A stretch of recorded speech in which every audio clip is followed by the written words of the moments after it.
Now, it is no longer news that the price of premium motor spirits, PMS, popularly known as petrol, has again gone through the roof, with the product selling at almost 1,000 naira per litre.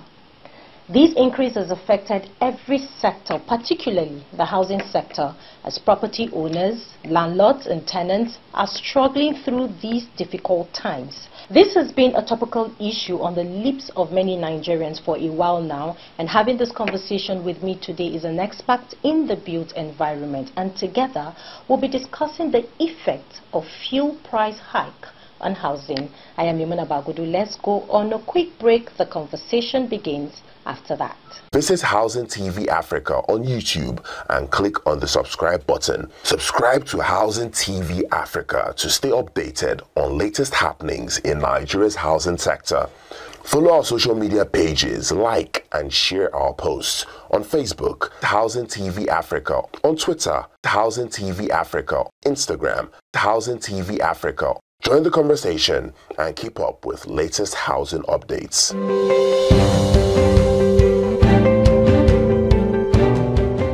Welcome back from that quick break. Joining me in the studio to have this conversation is Ustaz Abubakar Sadiq Muhammed, the CEO of Needles Realty. You're highly welcome, sir.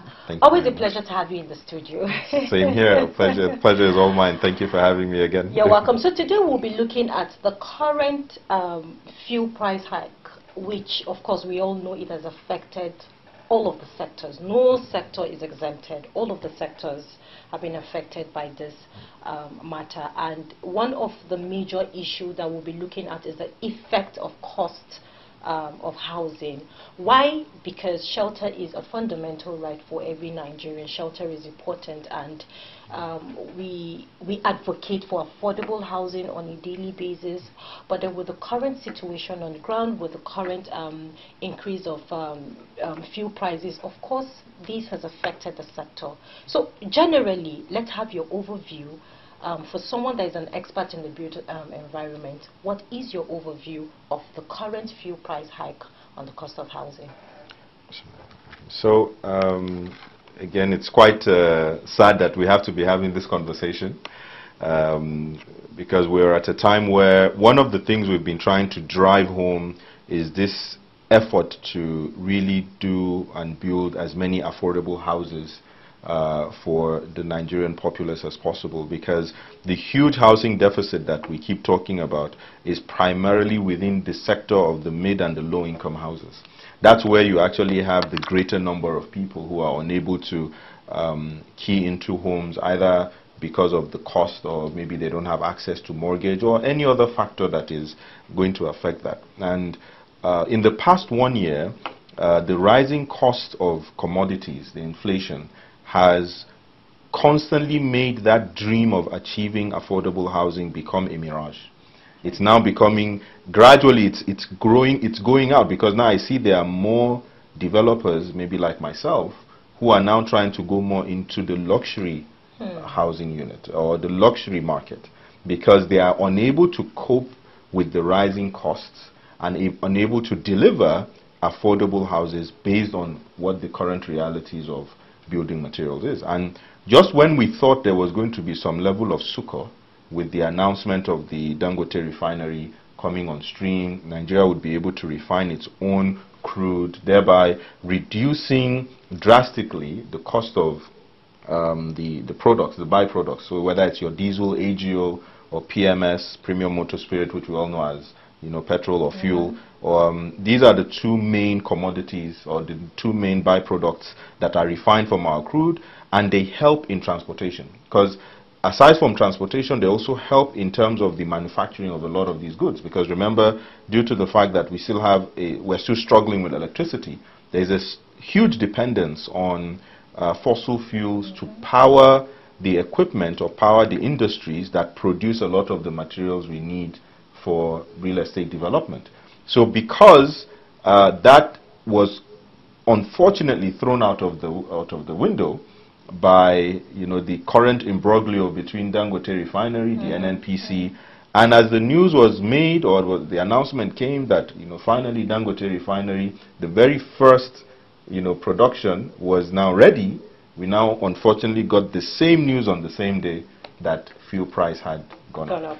And trust me, it has thrown almost all of us into a very difficult position. Because if you had done your economic analysis before, you had prepared a bill of quantity, you are going to a project, or for some who had even already started a project, this rising cost has immediately taken a ripple effect into their own cost. Because now, if you maybe had budgeted for a project you wanted to deliver in 3 years, and you started this year, early this year, when at least you could maybe forecast that, okay, dollar was at this rate, or the economy was, sorry for mentioning dollar, because we're still heavily dependent on dollar, exactly. So if the dollar rate was this, or at least for even the local products that you are getting, you would look at cost of inflation being at certain level, so you could manage to do a forecast and say this is what it would take you to complete a project. From beginning of this year till date, prices have changed probably 4 to 5 times.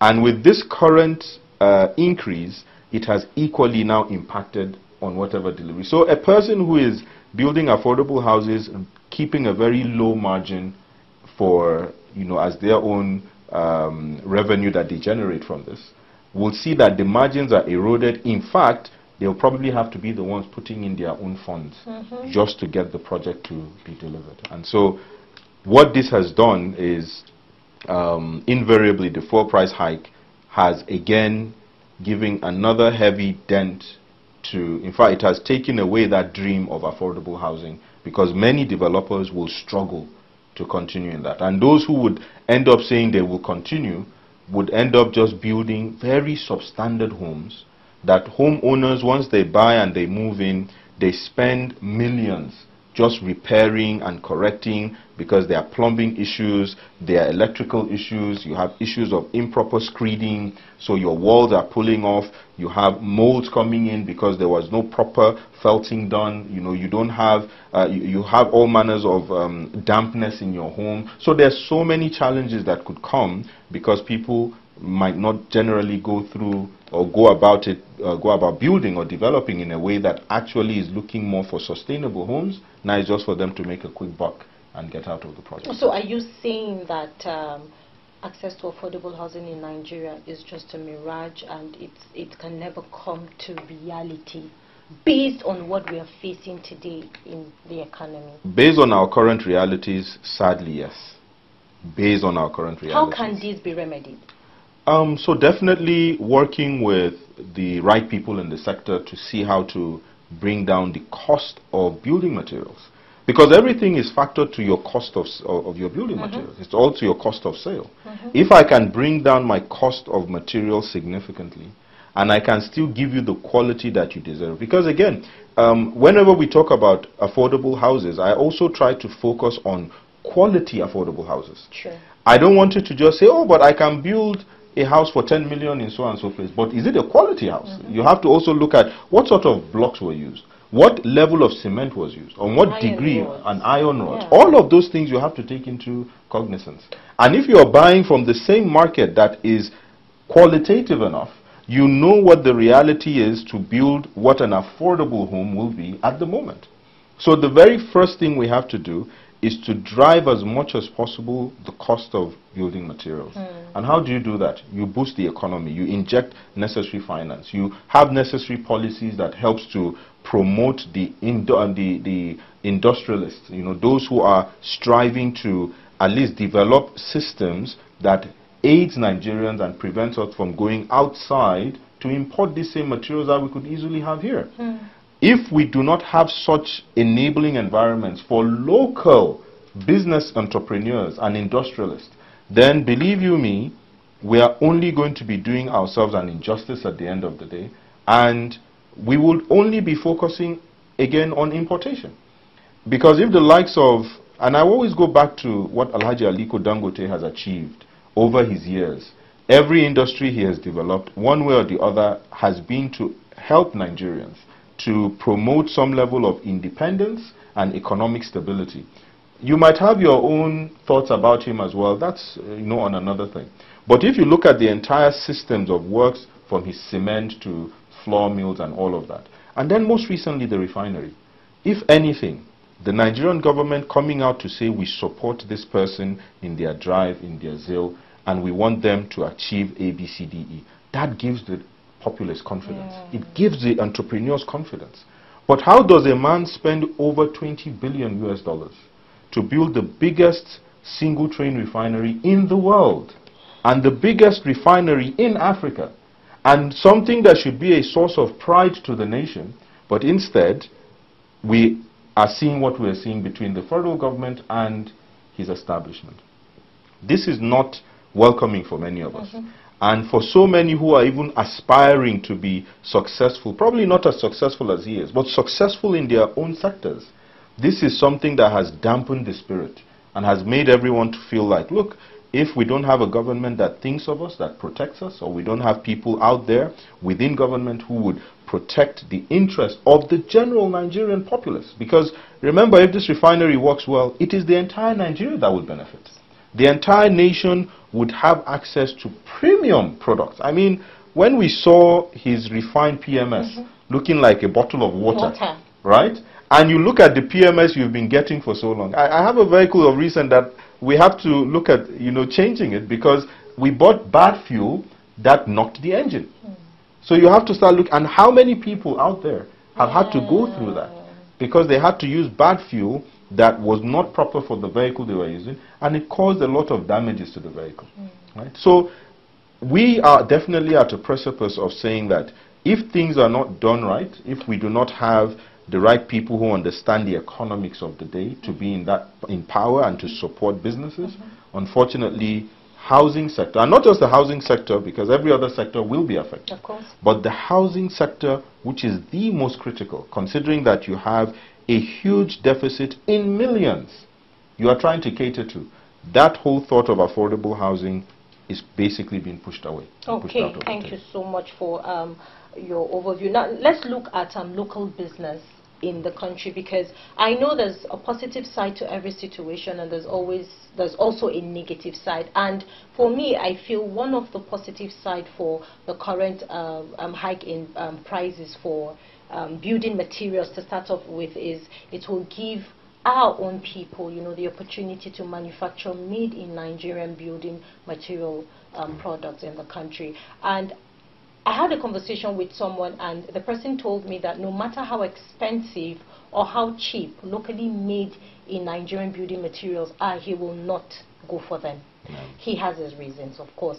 He said, oh, Nigerians are really quality assurance, and yes, and control. Building. So now, do you think that with this current increment in fuel price, it will give the Nigerian market, that's the locally made in Nigerian market for building materials, an avenue to to prosper and also give quality houses to Nigerians?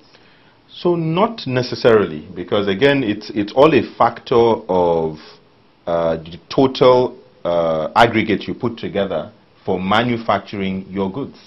So if before, for example, the man who says I'm going to produce affordable PVCs and I'll do them here locally, right? The cost he would have built in would include the cost of diesel, right, which he has to go and source in order to power his engine and all of that. If that has increased, that invariably would also affect the byproduct that he's going to be bringing out, which means he would equally be increasing his costs on production, and which is going to be the and that's what he takes to the market as a selling price. So ultimately, these hike in costs would equally lead to a hike in the materials, which were meant to be affordable, were meant to be cheaper than what you would buy from outside the country. And no harm to the man who has said he would not buy anything from Nigeria, no matter how cheap it is or how affordable it is. Because what he is looking at is quality, right? He's not looking at, oh, the price alone. Because sometimes, and I've always done this with a lot of people, it's very important that we shouldn't be penny wise and pounds foolish. You might go for an item and think, oh, this is cheaper.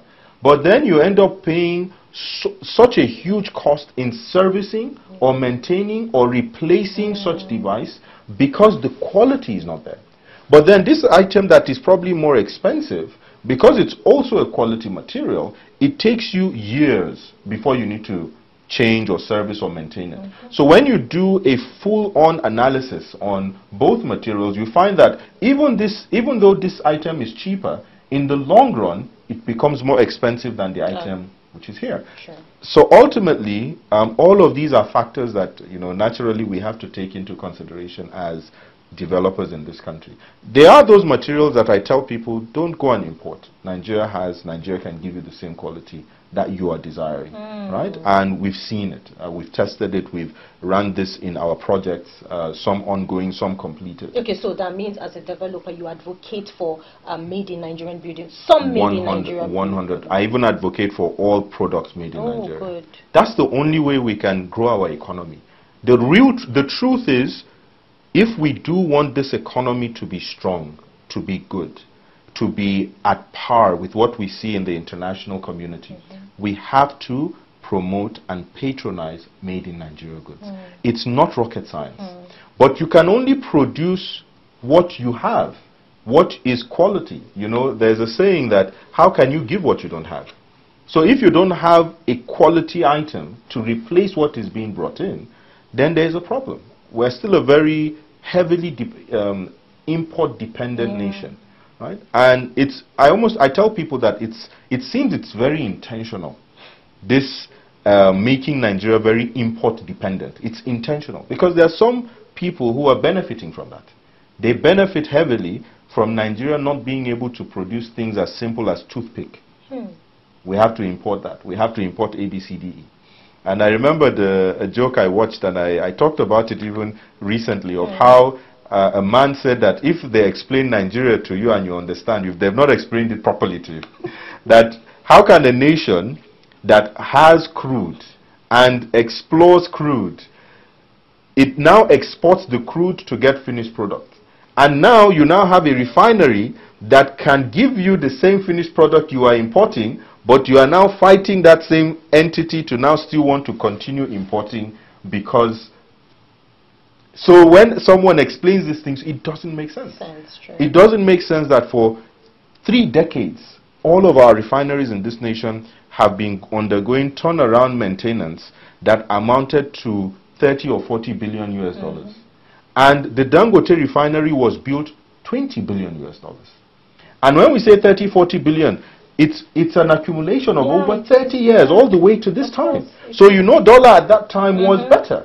But here is a man who in less than a decade built his own refinery with $20 billion. How do you even explain it? Right? And after building, give him the product. But here we have all manners of explanations being given that, the crude had been sold or leveraged as a loan or collateral for us to secure loans. So it almost seems like there is an intentional effort to keep Nigeria where it is, dependent on international or dependent on products coming from outside the country, on international organizations and companies, making it look like Nigerians cannot be productive. Nigerians cannot produce the items we have. I was watching an interview again of 2 well-known Nigerians who manufacture cars. I don't want to mention their names now. But they were talking about how they are not being as patronized as they would have hoped because they are not the international renowned companies. Like, it's not like the Toyotas, the Mercedes-Benz. When they come in, they are giving all manners of... But meanwhile, these same cars do the same exact thing. The quality is there. You can see how advanced some of them are. But yet they are not giving that visibility. And it's possible that it's even affordable than that of... Trust me, it is affordable. I saw one of them, they are brand new, like when you say brand new, tier leather, was less than the Tokumbo pricing for a Corolla. You can imagine. At current rate. You can imagine. So I'm like, so you could buy a brand new at this, but then you have, again, it's all part of these factors that we have to work on. So I do advocate, yes, highly for Nigeria to become very dependent on its own development and manufacturing and industries. But we can't do this without the proper government intervention. We can't do this without having the right incentives in place. Things that would help us know that once we get it done, government policies will not strangle. They would instead support us to do well. Yes, true. And that's one of the biggest problems and challenges in every sector, and especially in the housing sector. Thank you so much. So people say that the government cannot do it alone. Of course, we are the government, you know, we need to come together, you know, to put our hands together and make sure that these things are, you know, a bit lesser for us. And this brings me to my next question concerning, let me use the word, the landlords that we all know. Currently now, cost of houses are on the rise. You see a one-bedroom apartment going for 850,000 naira, 900,000 naira, even 1 million naira. I've seen a self-contained with, you know, just a room and not too big, a room, a toilet, and then a kitchen going for 1 million naira. And then the question that comes to mind is, how can people even, you know, go for this rental, not even your own personal property? So now, the question I always ask is it that these landlords, okay, we all understand that the prices of building materials are on the rise, but I always, you know, I always have to think back. I'm like, this property is yours, year in, year out.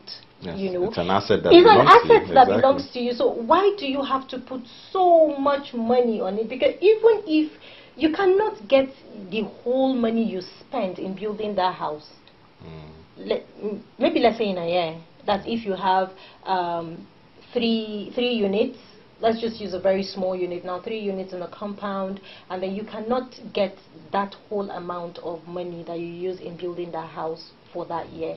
It's your asset, obviously, so you would keep getting. So what do you have to say about this? Is it that some landlords are taking advantage of the current situations in the country to inflate the prices of their houses? Sadly, yes. Sadly, we are a nation of people who we would complain about an issue, but when we get into position to rectify, we even do worse. Exactly. Yes. So that's why I'm always very circumspect these days when I hear some people who are very vocal and they come out and they complain. Because the truth is, until you are given there's a saying that you don't know a man until you test him with 2 things. You test them with power, you test them with wealth. That's when you know the crux of a person, right? You know a man by how he responds and reacts when he has power and when he has wealth. So a lot of times when I see people go out and advocate, I have to also be patient enough to see, okay, in the next few months or years, when they are giving such position, what would they do? A lot of landlords today, as you've mentioned, they own the asset. And they see what is happening in the nation today. Cost of living has gone up. Cost of prices are crippling. In fact, they are strangling the average Nigerian. You have recently wages being increased by government after the NLC had fought for very long. In a swift moment, you had given and then you had taken more with the other hand.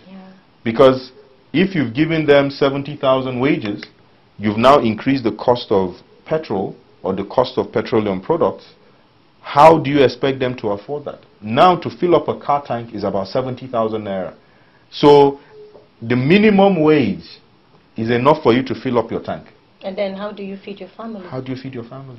How do you send your kids to school? Honestly, I feel so sad when I see, I think we are amongst those who we can say we are blessed, right? Blessed to have some work to do, blessed to have something to do. And a lot of times I tell people now, and especially in the times that I'm getting to and all, and my age, and maybe it's coming with age and also with interacting with people. But I'm not old. You don't think I'm like this 50-year-old, 60-year-old sage, no. But I think life has just gotten me to that point where I begin to look at what is priority in life. I begin to generally feel more empathy towards those who have not been blessed the way I have, and I see it as a blessing. I mean, I've had a family, I've had a home over my head, I have something I'm doing, a business I'm trying to run to cater to others. My greatest joy really is being able to cater to others, to provide affordable homes, good homes. I mean, I've had people who have moved into our projects and have mentioned all manners of things to us that sometimes they don't even believe such things still exist. Right? And then my team, the level of dedication I see from them, I also am dedicated to them. But we have to have that empathy. And a lot of homeowners today who are landlords is to speak to their conscience, to tell them to have empathy. People are going through, Nigerians are going through one of the toughest times that they've ever gone through, ever, in the history of this nation. And, I mean, we've never protested hunger. At all. Never in Nigeria. A few weeks ago, people came out to protest about hunger. We've never had the level of insecurity that caused food prices to surge the way it has today. We're all seeing what is happening in the northeast with the recent flood, where even zoo animals are now on the streets because the flood was so much it took them out. Crocodiles and things like that. Not to talk less of the countless lives that have been lost. So in addition to heightened poverty, heightened insecurity, you now have the calamity of flood. And then to add to that, a homeowner that can help you to get shelter will now tell you that, oh, because of the increased pricing and increased cost and cost of living, I'm now also having to increase my rent. Unfortunately, we also live in a nation where there are no policies that regulate it. Right? Real estate is not really regulated. Land ownership, home ownership, we are trying. Right? I wouldn't say it's non-existent, but it's not as concerted as it should be. So what drives a lot of people in the industry today is their conscience. If you have someone that has a conscience to, you know, feel the pains of others, he would not only not increase, he'll probably even reduce it. I've seen that before. In fact, I was shocked when it happened.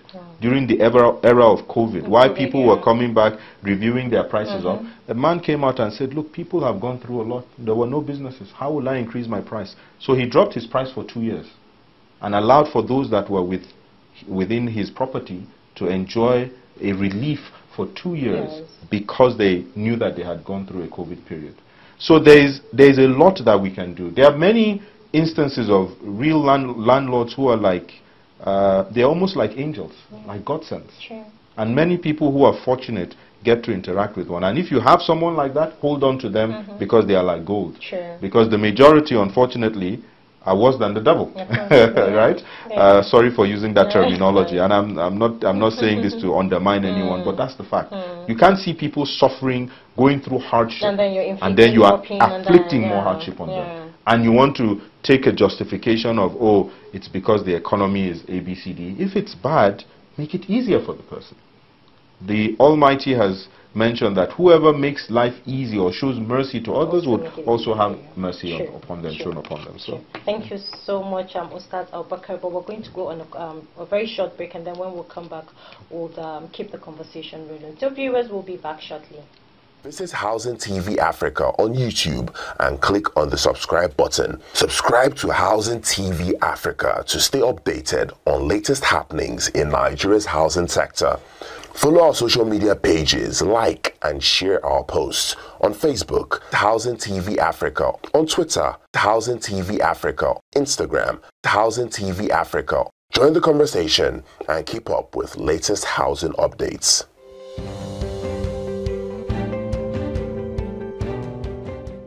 Welcome back. If you're just joining us, this is the program Inside the Real Estate and Housing TV Africa, still in the studio having a conversation on the recent fuel price hike and the effect it has on the cost of housing. And Ustaz Abubakar Sadiq Muhammed, CEO Needles Realty, is with me, still in the studio having this conversation. So let's look at,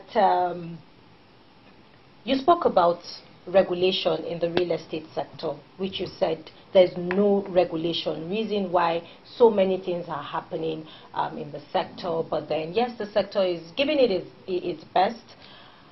What can you say really is the major issue concerning price regulation in the real estate sector?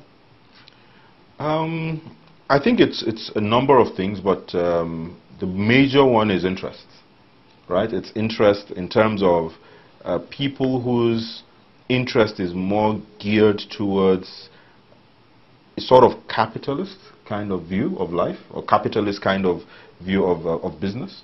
When I say capitalist here, is that they're focused more on profit generation, on building margins, which is not a bad thing. You want to be profitable in your business, but not to the detriment of the majority. So there's that whole position of I must make a lot of money. and regardless of who pays for what, money is my sole aim and vision. A typical example, we all know of the pronouncement by Boer sometime in the past that it had crashed its price of cement to about 3,000, trying to see how to bring the cost of cement down. Unfortunately, that wasn't the case because his cement was still being sold in the retail market for 7,000 plus. It was still being sold at the same price with every other cement that was in the market at the time. And I think I saw an interview where he came out to say they had to review and increase the price again and take it back to that normal price. Why? Because those who were buying from them at wholesale, because you wouldn't go to a Boer cement to buy from them directly. You would buy from the wholesaler, right? Who is now buying from them, who he bought at wholesale to retail to you. And the reason they're doing that is because they are at least buying in bulk. If you're buying just 40, 50, 100 bags of cement, you can't go all the way to Boer Cement and they would engage with you. But if you're buying in huge quantities, maybe in trucks that have about 900 bags or so or more, you know, then they would have discussions, direct discussions with you, and you can truck out the number of cement you require for whatever project that you're doing. So you're going to the retailer, and the retailer who bought at wholesale 3,000 is still selling to you at 7,000. So they ultimately felt, look, we can't be selling at this price and then people are making such a margin from us, so we're going back to the market price. So they couldn't crash the price. Instead, they just made some people extremely wealthier. That is what is happening in our nation. People taking their own personal gains and interest above others. It's just like the subsidy scam that was happening and so many other scams that we've seen. People put themselves first before others. So the wealth they want to get is not really wealth, it's stealing. You know, I just take it as you've stolen money, you've unjustly enriched yourself. And, you know, there's this saying that we have in religious circles that anything you feed on that is unjustly earned would not be blessed. Your life will not be blessed, the life of your kids will not be blessed. And that's why you have a lot of cases today of people not doing so well. You know, you have wealth that was made at a certain point in time. After a period, it diminishes. The wealth is no more blessed. It's only blessed wealth that sees the means not being, not your end being justified by whatever means. It's that you are doing what you can to make sure the end is as good as the means that you're bringing on board. So your means and your end are all good. But if your means is, you know, something bad and you are saying, oh, my end is also going to be good, it's not possible. So a lot of times it's really about the interest. That's what makes it very difficult for bodies to regulate whether pricing, whether quality control and things like that. The only thing we can again hope for is to advocate for people's conscience, you know, that look, do the right thing, do it well, do it honorably, because you can't force anyone to do it. We're actually at a point in time in this country where unless it's the government that is driving the policy, individuals can hardly make any real significant change. And that's why government is still extremely important. When people say yes, that government can do everything, I agree. But government must set the foundation. You must set the foundation by enacting policies that makes everybody adhere to it. Because if there is no foundation for it, then everybody will do as they wish. And a government or a system that allows everyone to do as they wish will ultimately crumble. Because if there's no structure, then there's going to be chaos. So how can the government, you know, regulate prices in the market, especially for the housing sector?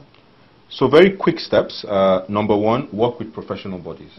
There are a number of professional bodies out there that have done phenomenal work in coming up with data-driven recommendations on how certain things can be done. I know entities like the NBS has done a lot of great work in looking at statistics within the country, and not just even in the housing sector, but in terms of every sector in the country. So that's one body or one entity that they should definitely work with. The NIA, the COREN, all of these associations that have well-grounded and, you know, experienced administrators and people with all of that experience, they can bring it to the table to help the government come up with the necessary policies that sets this regulatory body or sets this regulatory tone for these sort of items that are required. So definitely that's one aspect to go. Second is government can equally also do its own market survey intelligence. I mean, there are bodies, there are units that exist within certain government parastatals that can go out there to do the necessary analysis and market intelligence that helps them to say, okay, in addition to what these bodies are doing, we are also adding our own or complementing with our own efforts through this. The third is to have people that have the will to push for these things to be enacted, because again, if there's no willpower, everything dies. And again, it's driven down to, again, interest. So the willpower has to be there to drive those initiatives and make sure that they are actually implementable. And working with experts in the housing sector on a general note, looking at events, for example, like and not just because I'm on the show, the Africa International Housing Show, which has been, you know, a very remarkable platform for bringing people from diverse backgrounds to have these conversations and see how to draft a way forward. I think it's very important that government does that, and I think government at this last housing show, where we saw people from diaspora, we saw international organizations from the UK, and it was also in collaboration and conjunction with the Federal Ministry of Housing. I think that was a remarkable thing. It shows that there is momentum being gained in that discourse, and hopefully by next year we should be seeing the federal government itself being involved in this effort as well. Thank you so much for that kind word. So before we wrap up today's program, as a developer, kindly speak to your people out there. You know, they should have some empathy. You know, they should think of the current day situation that we're facing in the country. We're all in it together. We don't have, you know, some people by the side enjoying a different economy, and no, we're all in it together. So what candid advice do you have for them? So my candid advice to my colleagues in this industry, and this is something that affects, you know, even me on a personal level, so I can share with you. I know it has been tough. I know we've gone through some of the most harrowing of experiences of recent, in terms of you planning and then you seeing the reality following that plan. And in some cases, you even end up losing funds, even on the projects that you might be on. So I candidly or sincerely, you know, say to us all that let's look at the greater good. Let's not give up. Let's not lose steam. It can be depressing. It can be disheartening. Some days you can even almost feel like you want to throw in the towel and give up. And I know that there are so many of those sort of days that exist. But remember that there are many who depend on you, not just the homeowners you are hoping to deliver, but those who are involved in the process of delivering such homes. You are no longer to see yourself as just an ordinary person, but you are actually someone doing something very super ordinary in a time where there is so much difficulty and chaos. So I urge you to continue to keep the fire burning, to have as much empathy as you can, to be subtle in your approach to things and to life in general. Make decisions based on your analysis, but also put your trust in the Almighty and consult with the right professionals so that they can help and guide and ensure that you come out of whatever engagements you go into or projects you go into successfully. And ultimately, remember that we are doing something for the benefit of humanity, the benefit of Nigerians, because the more Nigerians we can help to own homes, the more we can actually build families that could have some comfort of having shelter over their heads, as affordable as they can, relatively secure. So thank you all, and my prayers and blessings, my prayers are with you all, and we pray for the blessings of the Almighty on our endeavors. Yeah. Thank you so much, Ustaz Abubakar Sadiq Muhammed, for being on the program today. It was a very delightful one and a very interactive session. We hope to have you again on another episode. All right, thank you. Thank you very much. Thank you. Thank you so much, viewer, for watching today's program of Inside the Real Estate and Housing TV Africa. You can watch this episode and subsequent episodes by subscribing to our YouTube channel, Housing TV Africa. You can also follow Housing TV Africa on all social media platforms. And do not forget to download the Housing TV mobile app on Google Play Store and Apple Store to stay connected and get all the latest gist and information around the housing sector. I'm Yamina Babudu. I'll see you next time. Bye-bye.